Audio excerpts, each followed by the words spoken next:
I don't know if this is the end times, but I am agreeing with Bill Maher more and more every day. He recently asked if the increasing numbers of transgender kids is more of a trend than a reality. I've noticed that many teenagers identifying as transgender are doing it in friend groups.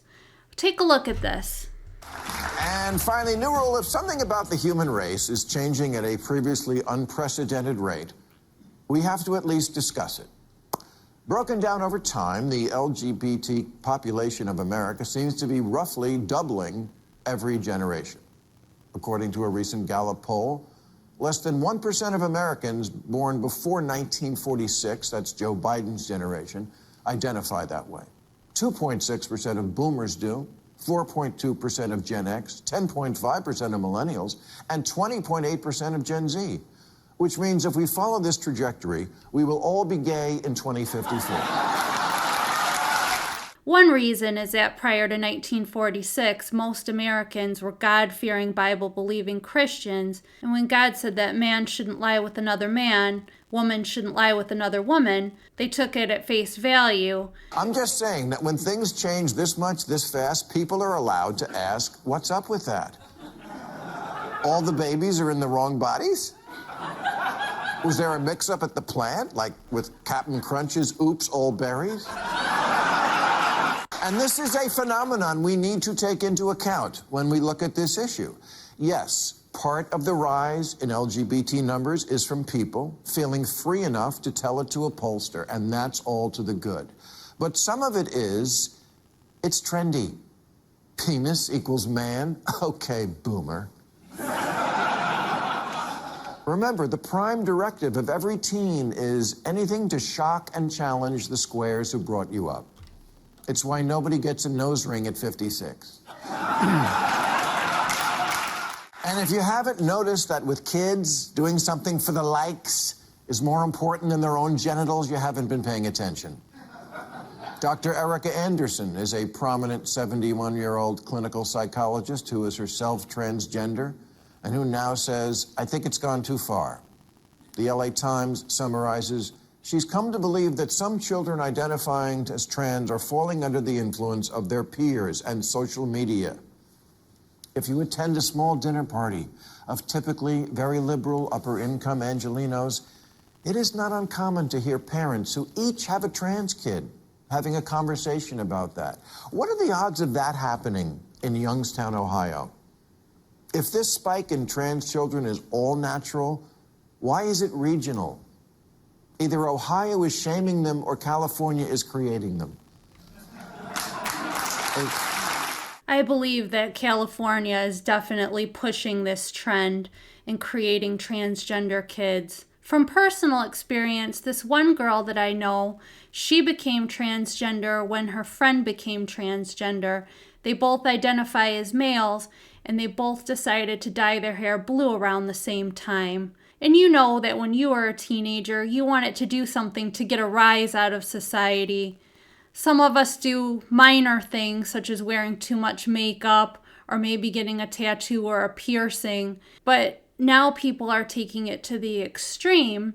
It's one thing to have tattoos or piercings, but if you mutilate your body by removing your breasts or your genitalia, you can't reverse those things after you grow out of this phase. And instead of stopping these children and telling them to wait until they're an adult to change their bodies, it's being encouraged by so many in the school system, and oftentimes parents are being kept in the dark. And I think that is such a shame. We're going to owe an apology to this generation in more ways than one. It's like that day we suddenly all needed bottled water all the time. If we can't admit that in certain enclaves there is some level of trendiness to the idea of being anything other than straight, then this is not a serious science-based discussion. It's a blow being struck in the culture wars using children as cannon fodder. Unforgivable. I don't understand parents who won't let their 9-year-old walk to the corner without a helmet, an EpiPen, and a GPS tracker. And God forbid their lips touch dairy. But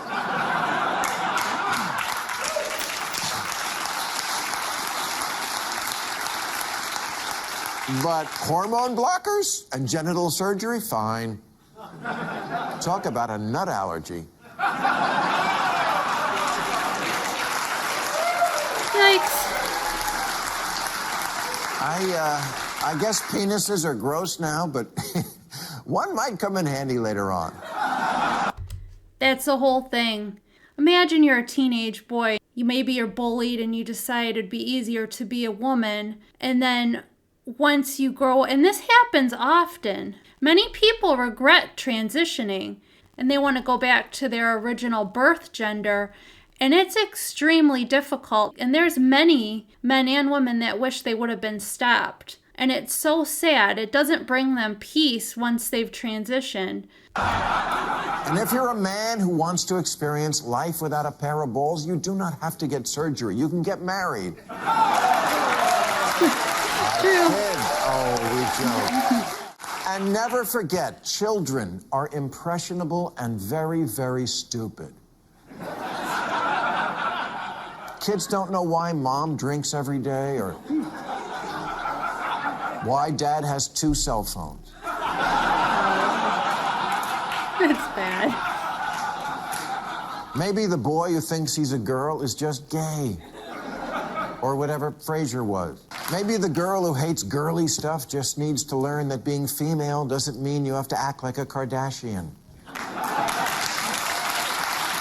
Maybe childhood makes you sad sometimes, and there are other solutions besides hand me the dick saw. He did not just say dick saw. I'm sure the vast majority of parents do not take this lightly, and that it's very hard to know when something is real or just a phase.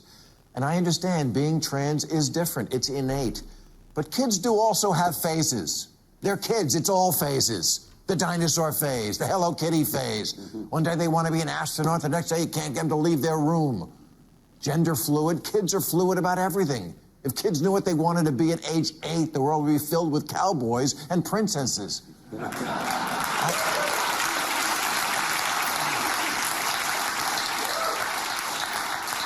I wanted to be a pirate. I wanted to be a ballerina, and that didn't happen. Thank God nobody took me seriously and scheduled me for eye removal and peg leg surgery. My best friend growing up was teased mercilessly because she looked like a boy. She was taller than everyone else and more muscular, and she would often join the boy side for sports and other activities like that. And one time a girl actually mistook her for a boy. And I remember she asked my mom for advice on how to look more feminine.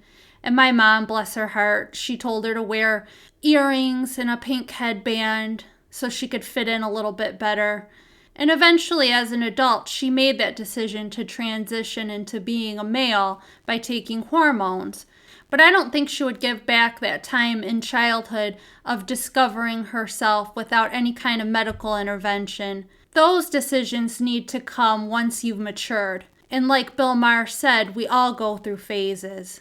I don't think anyone should push children into surgery or hormone therapy. They need to decide this for themselves as an adult if they so choose. But so much of this is being based on trends, and it's being reinforced by those in the media and in the school system. I don't have hate for anyone, but I do believe that God created man and woman, and He did lay down the rules on how we should care for our bodies and interact with each other. Either Bill Maher is growing wiser with age, or the left is becoming too extreme even for him. I think it's the latter. If you like this video, give it a like, consider subscribing for more news and reviews, and God bless.